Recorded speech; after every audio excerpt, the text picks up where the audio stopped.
Our job in spiritual terms is to become, we say we are meant to become like the creator, right? That what is the force of the creator in the world? It's a force that is thinking about everybody all the time and trying to be there in the way that is right for them.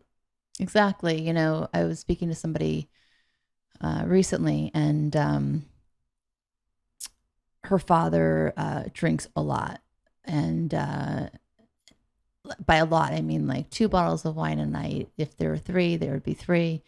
And it's starting to show up physically, not in a medical way, but like just by appearance, right?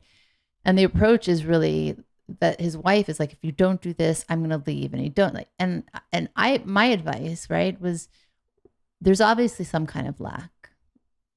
There's something, some void that he's trying to fill. And by being lectured or being told it's not right, or that or threats even, is not going to change his mind. What other options are there?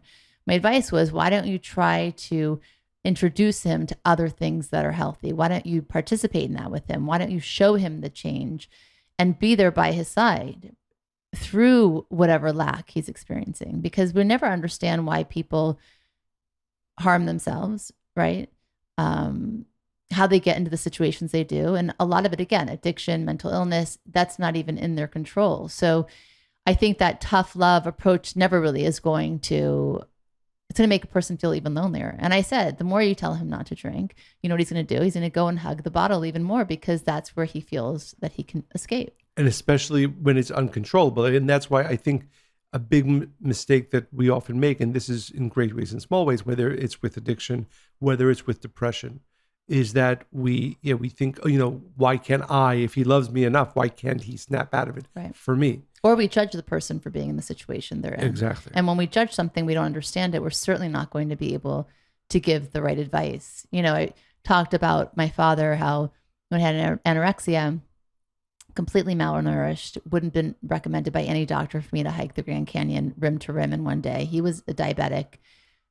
He never lectured me. He didn't say it was a bad idea. He stood there by my side. What I found interesting is that years later, when he had a benign brain tumor, he wanted it removed right away. It wasn't the obvious choice, even for the doctors. It was something to watch. Really, the doctors were? No. Once he knew he had it, he couldn't think of anything else. Like, he wanted it out of his brain.